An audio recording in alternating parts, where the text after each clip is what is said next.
तो भाई आज हम बात करेंगे एक ऐसे टॉपिक के बारे में जो कि आप सबके लिए मोस्ट इम्पोर्टेंट पार्ट रहने वाला है और इसमें से एक क्वेश्चन 100% आपके पेपर में आएगा। इसलिए आप सभी को सारी की सारी चीज़ें ध्यान से पढ़नी है। जो जो चीज़ें मैं आप सभी को मुंह से बोलकर भी बताऊं और जो लिखा हुआ है दोनों चीज़ें आप सभी को ध्यान से सुननी है। तो भाई आज हम बात करेंगे कॉमनवेल्थ गेम्स की, राष्ट्रमंडल खेलों की, जो कि 2026 में हुए हैं। तो भाई आप सब ने एक चीज़ बता दूं कि ये पहली बार कब हुए थे। तो भाई कनाडा देश के हैमिल्टन शहर में हुए थे 1930। इंडिया ने कब भाग लिया? तो भाई 1934। आप सभी को ये दोनों चीज़ें ध्यान रखनी है क्योंकि डायरेक्ट पेपर में आ सकती हैं। उसके बाद हम बात करेंगे आयोजित कहाँ हुए। तो भाई स्कॉटलैंड, और स्कॉटलैंड में भी कहाँ पर? ग्लासगो शहर में। कब से कब तक हुए? 23 जुलाई से 2 अगस्त। इसके बाद मैं आप सभी को बताना चाहूँगा कि कितने जो देश हैं उन्होंने भाग लिया। तो 74 देशों ने भाग लिया। टोटल खेल कितने थे? 11 तरह के। लेकिन इंडिया ने कितने तरह के खेलों में compete किया? तो भाई 10 खेलों में।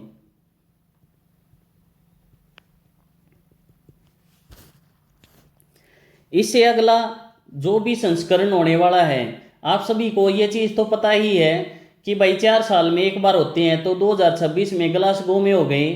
तो भाई अगले 4 साल के लिए कहाँ पर प्रस्तावित है? तो आप सभी को याद रखना है 2030 में होने वाले हैं। और कहाँ पर होंगे? हमारे देश में अहमदाबाद शहर में। गुजरात का जो अहमदाबाद शहर है वहाँ पर ये खेल होने वाले हैं।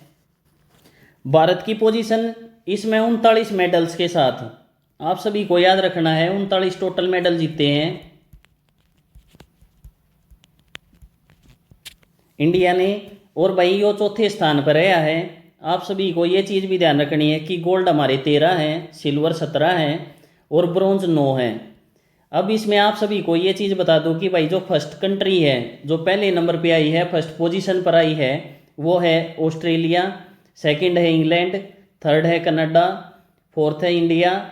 और फिफ्थ है खुद स्कॉटलैंड, जहाँ पर ये खेल हो रहे थे। आप सभी को एक चीज़ और बताना चाहूँगा कि स्कॉटलैंड ने जो सिल्वर हैं वो तो 9 जीते हैं और ब्रॉन्ज है ना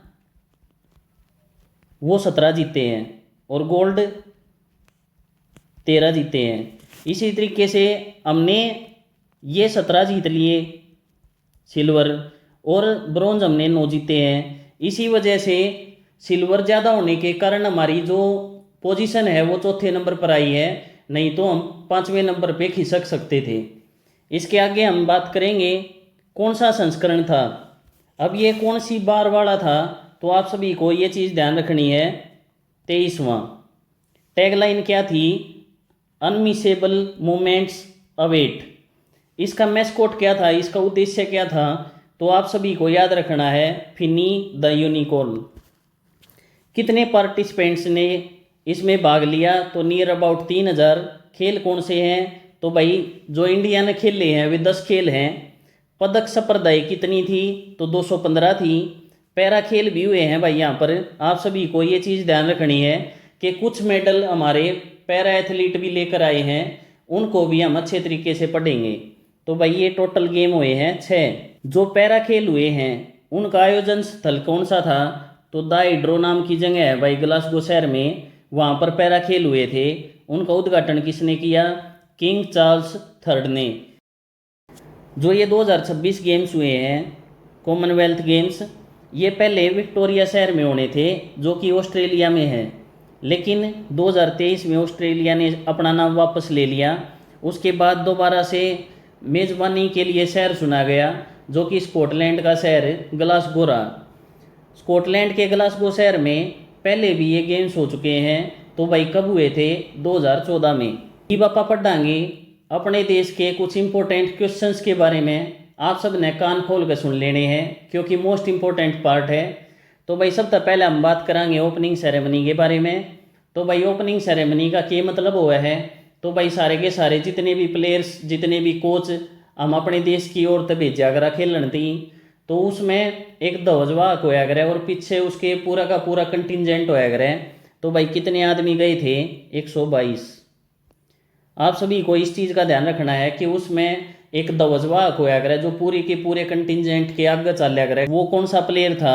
तो मीराबाई चानू और लवलीना बोरगोहेन, ये बॉक्सर हैं और मीराबाई चानू है वेट लिफ्टर। आपके जो क्लोजिंग सेरेमनी है, जब पूरे के पूरे राष्ट्रमंडल खेलों का समापन होता है तो भाई क्लोजिंग सेरेमनी होया करे, उसमें भी फ्लैग बियरर होया करे। तो भाई ध्वजवाहक कौन था? आप सभी को याद रखना है, जैस्मीन लंबोरिया, हरियाणा से बिलोंग करती हैं, 57 kg वेट कैटेगरी में बॉक्सिंग लड़ती हैं और गोल्ड मेडल लेकर आई हैं। अब हम बात करेंगे अपने हरियाणा के खिलाड़ियों के बारे में जो कि मेडल लेकर आए हैं। 7 गोल्ड, 2 सिल्वर, 2 ब्रॉन्ज, हमारे टोटल 11 मेडल हैं। आप सभी को, हर खिलाड़ी को याद कर लेना है कि वो किस खेल से संबंधित है, कौन सा मेडल लेकर आया है और कहाँ का रहने वाला है।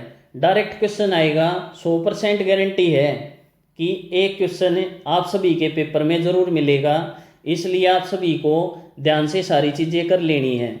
तो भाई सबसे पहले हम बात करेंगे शर्मिला धनखड़, जो कि पैरा खेलों के शॉटपुट खेल की खिलाड़ी हैं, गोल्ड मेडल लेकर आई हैं, इसलिए ये इम्पोर्टेंट हो जाती है, आप सभी को याद करना है। रेवाड़ी की रहने वाली हैं, इनका जन्म महेंद्रगढ़ में हुआ था लेकिन अब ये रेवाड़ी में रहती हैं। दूसरी हमारी प्लेयर हैं सीमा काली रमन, डिस्कस थ्रो की प्लेयर हैं, ब्रॉन्ज मेडल जीता है, चरखी की रहने वाली हैं। अब वो किस गांव से बिलोंग करती है वो भी मैं आप सभी को आगे बताऊंगा। आप सभी को ये सारी चीज़ें सुनते जाना है और अपनी कॉपी में लिख लेना है, या आप स्क्रीनशॉट लेके रख सकते हो। तीसरे हमारे जो प्लेयर हैं उनका नाम है Neeraj Chopra, most decorated player of India. आप सभी को ध्यान रखना है कि एथलेटिक्स के इतिहास में गोल्ड मेडल, सिल्वर मेडल हमेशा नीरज चोपड़ा से बहुत ज़्यादा उम्मीद लगाई जाती है। तो आप सभी को ध्यान रखना है कि वो किस खेल से संबंधित हैं। तो जेवलिन थ्रो, कौन सा मेडल लेकर आए हैं? सिल्वर। कहाँ के रहने वाले हैं? पानीपत के खंडरा गांव के रहने वाले हैं। आप सभी को याद कर लेना है। उसी के साथ एक मोस्ट इम्पोर्टेंट चीज़ आप सभी को याद करनी है कि अब की बार हमारे जेवलिन थ्रो में 2 मेडल आए हैं। दूसरा मेडल कौन लेकर आया है? यशवीर सिंह, जेवलिन थ्रो के प्लेयर हैं, ब्रॉन्ज मेडल लेकर आए हैं, भिवानी के रहने वाले हैं। अब इससे आगे मैं आप सभी को एक चीज़ याद दिलवाना चाहूँगा कि बॉक्सिंग को आगे ले जाने के लिए भिवानी का नाम हमेशा क्यों आगे आता है, तो अब आपको पता चलेगा। तो भाई प्रीति पवार बॉक्सिंग की प्लेयर हैं, गोल्ड मेडल लेकर आई हैं, भिवानी की रहने वाली हैं। जैस्मिन लंबोरिया बॉक्सिंग की प्लेयर हैं, गोल्ड मेडल लेकर आई हैं, भिवानी की रहने वाली हैं। जैस्मिन लंबोरिया के बारे में मैं आप सभी को बता दूं कि भिवानी बॉक्सिंग क्लब, आप सभी ने हमेशा कैप्टन हवा सिंह के बारे में पढ़ा होगा, ये उनकी पोती हैं। 57 किलो वेट कैटेगरी में खेलती हैं, बॉक्सिंग में गोल्ड लेकर आई हैं। साक्षी चौधरी बॉक्सिंग की प्लेयर हैं, गोल्ड मेडल लेकर आई हैं, भिवानी की रहने वाली हैं। प्रिया धनखड़ बॉक्सिंग की प्लेयर हैं, गोल्ड मेडल लेकर आई हैं, भिवानी की प्लेयर हैं। सचिन सिवाज बॉक्सिंग के प्लेयर हैं, गोल्ड मेडल लेकर आए हैं, भिवानी के रहने वाले हैं। अब आप सभी को ये चीज़ ध्यान में रख लेनी है कि बॉक्सिंग के इतिहास में अब की बार सबसे ज़्यादा मेडल आए हैं और सबसे ज़्यादा मेडल भिवानी ज़िले से ही आए हैं। अंकुश पंगाल बॉक्सिंग के प्लेयर हैं, गोल्ड मेडल लेकर आए हैं, हिसार के रहने वाले हैं। नरेंद्र बेरवाल आसी के रहने वाले हैं, बॉक्सिंग के प्लेयर हैं और सिल्वर मेडल लेकर आए हैं। जितने भी हमारे हरियाणा के प्लेयर्स हैं जो मेडल लेकर आए हैं, उनके लिए हमें उनके गांव और शहर भी याद करने पड़ेंगे, क्योंकि हमें थोड़ा डीप जाना पड़ेगा। डायरेक्ट क्वेश्चन आने के चांसेस होते हैं ऐसे टॉपिक से, इसलिए आप सभी को ध्यान से देखना है। तो भाई अंकुश पंगाल जो कि गोल्ड मेडल बॉक्सिंग में लेकर आए हैं, उनका गांव है गांव बैरिया, जिला हिसार। जो साक्षी चौधरी हैं वो बॉक्सिंग की प्लेयर हैं, गांव दनाना, भिवानी। प्रीति पवार गांव बडेसरा, भिवानी। जैस्मिन लंबोरिया भिवानी शहर की रहने वाली है। ये मोस्ट इम्पोर्टेंट है, आप सभी को ध्यान से सुनना है। तो जैस्मिन लंबोरिया है वो कैप्टन हवा सिंह की पोती हैं। कैप्टन हवा सिंह ने भी लगातार 2 बार बॉक्सिंग में गोल्ड मेडल जीते थे, आप सभी को वो भी याद कर लेने हैं, इसलिए ये क्वेश्चन मोस्ट इम्पोर्टेंट हो जाता है। प्रिया धनखड़ गांव धनाना की रहने वाली हैं। तो भाई गांव धनाना से कॉमनवेल्थ गेम्स में और सेम गेम में बॉक्सिंग में 2 मेडल आए हैं, एक साक्षी चौधरी का और एक प्रिया धनखड़ का। सचिन सिवाच गांव मिताथल के रहने वाले हैं भिवानी के। शर्मिला धनखड़ गांव छितरौली महेंद्रगढ़ की रहने वाली हैं, लेकिन अभी इनका रेजिडेंस रेवाड़ी है। तो रेवाड़ी अगर ऑप्शन में हो और महेंद्रगढ़ ना हो तो भाई आप रेवाड़ी लगाना। नरेंद्र बेरवाल आसी जिला के सोरखी गांव के रहने वाले हैं। नीरज चोपड़ा को मैंने आप सभी को बता दिया था कि गांव खंडरा पानीपत। तो हमारी अगली प्लेयर है, उनका नाम है सीमा कालीरमन। इनका मायका तो गांव चरखी में है, जो कि चरखी दादरी ज़िले में पड़ता है, और इनका ससुराल है वो गांव दिनोद है, जो कि भिवानी ज़िले में पड़ता है। आप सभी को ये चीज़ याद कर लेनी है। अब हम यशवीर सिंह के बारे में बात करेंगे। तो इनका गांव का नाम है देवसर, और ये भी भिवानी ज़िले के ही प्लेयर हैं। अब मैं आप सबको हरियाणा के खिलाड़ियों से रिलेटेड 5 क्वेश्चन कराऊंगा। उसके बाद 5 क्वेश्चन आपसे पूछूंगा, जिनका जवाब आप सभी को कमेंट सेक्शन में देकर जाना है।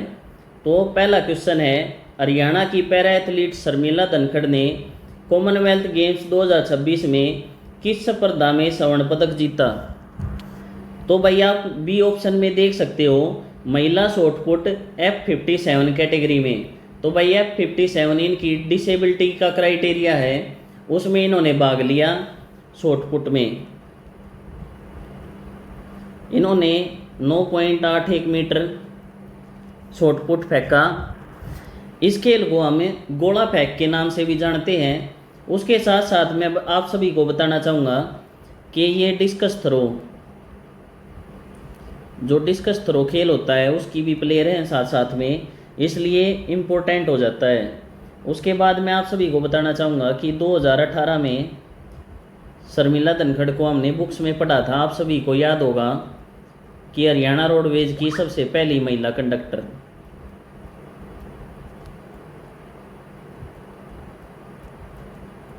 तो आप सभी को ये चीज़ ध्यान रखनी है, क्योंकि मोस्ट इम्पोर्टेंट चीज़ों के लिए ही मैं आप सभी को ज़्यादा फोर्स करता हूँ कि ये चीज़ें आप सभी को याद रखनी है।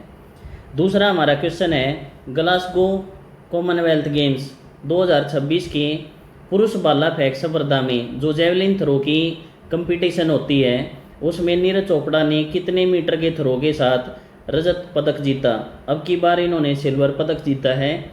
तो भाई कितना फेंका था? 85.83 मीटर। इसके बाद मैं आप सभी को बताना चाहूँगा कि कॉमनवेल्थ गेम्स 2026 में पुरुष भाला फेंक स्पर्धा में कांस्य पदक जीतने वाले यशवीर सिंह हरियाणा के किस गांव से संबंधित हैं? तो मैंने आप सभी को ऊपर करवाया था, देवसर गांव भिवानी। इन्होंने ब्रॉन्ज मेडल जीता है, और ये इसलिए इम्पोर्टेंट हो जाता है क्योंकि हरियाणा के प्लेयर्स अब की बार सेम कैटेगरी में 2 मेडल्स लेके आए हैं। एक नीरज चोपड़ा सिल्वर मेडल, और उसी खेल में bronze medal Yashveer Singh. Commonwealth games 2026 में हरियाणा की सीमा कालीरमन ने महिला डिस्कस थ्रो में कितने मीटर के थ्रो के साथ कांस्य पदक जीता है? तो भाई 58.65 मीटर। आप सभी को ये चीज़ याद रखनी है कि मैंने पीछे भी बताई थी कि ये चरखी दादरी ज़िले की चरखी की रहने वाली हैं। इनका मायका चरखी में है और इनका ससुराल दिनोद गांव भिवानी में है। आज के सेशन का सबसे मोस्ट इम्पोर्टेंट क्वेश्चन, जो कि बहुत ज़्यादा इम्पोर्टेंट है, डायरेक्ट क्वेश्चन आ सकता है, इसलिए आप सभी को ध्यान से सुनना है कि राष्ट्रमंडल खेल ध्वज और होस्ट बैटन किस खिलाड़ी को सौंपा गया है? तो भाई ये चीज़ें उस खिलाड़ी को सौंपी जाती हैं जिस देश में अगली बार जो कॉमनवेल्थ गेम्स है वो प्रपोज्ड है। तो भाई कहाँ होने वाले हैं अगले गेम्स? 2030 में अहमदाबाद, इंडिया। तो भाई इंडिया के खिलाड़ी को ही मिलेगा। तो भाई किसको दिया गया है? तो आप सभी को ध्यान रखना है, नीरज चोपड़ा को। इस वीडियो में मैंने आप सभी को 3 मोस्ट इम्पोर्टेंट क्वेश्चन कराए हैं। एक तो ओपनिंग सेरेमनी,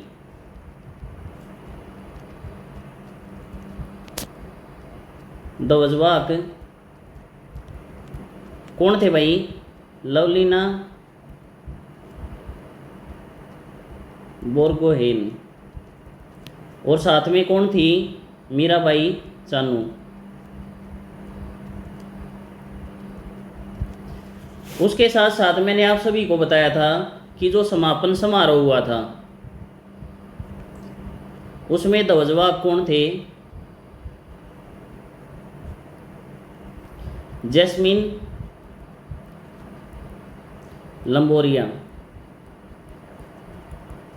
और तीसरा हमारा क्वेश्चन आ गया है कि जो ध्वज है, राष्ट्रमंडल खेलों का जो ध्वज है वो किसको सौंपा गया? तो नीरज चोपड़ा। अब आप सभी को 5 क्वेश्चंस का जवाब देकर जाना है। तो सबसे पहला क्वेश्चन है, अस्मिता दे कौन से खेल से संबंधित है और कौन सा मेडल लेके आई है?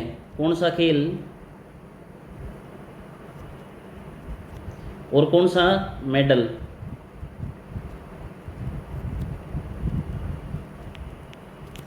दूसरा आप सभी को बताना है, हर्ष सिंह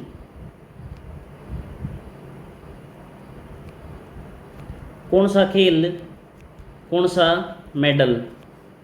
तीसरा, सोमन राणा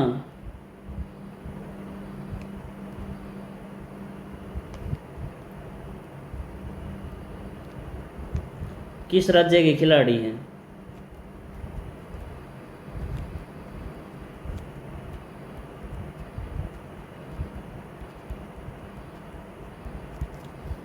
चौथा हमें बताना है, दिलीप गाविट किस राज्य से बिलोंग करते हैं और कौन सा मेडल लेकर आए हैं?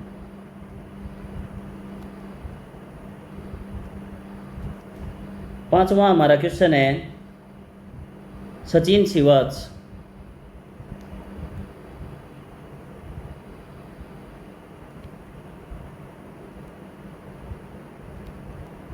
किस खेल में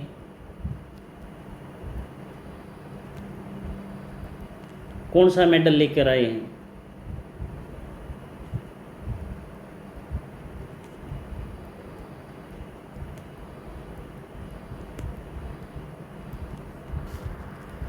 अगर आप सभी इसका जवाब देकर जाओगे, अगर आपने नहीं पढ़ा है तो इसको पढ़कर जवाब देकर जाना, तभी आप सबकी तैयारी हो पाएगी। जो चीज़ें मैं आप सभी को करा रहा हूँ वो मोस्ट इम्पोर्टेंट है, आप सभी के पेपर में आएंगे ये क्वेश्चन, और मैं बाद में वीडियो बनाऊंगा।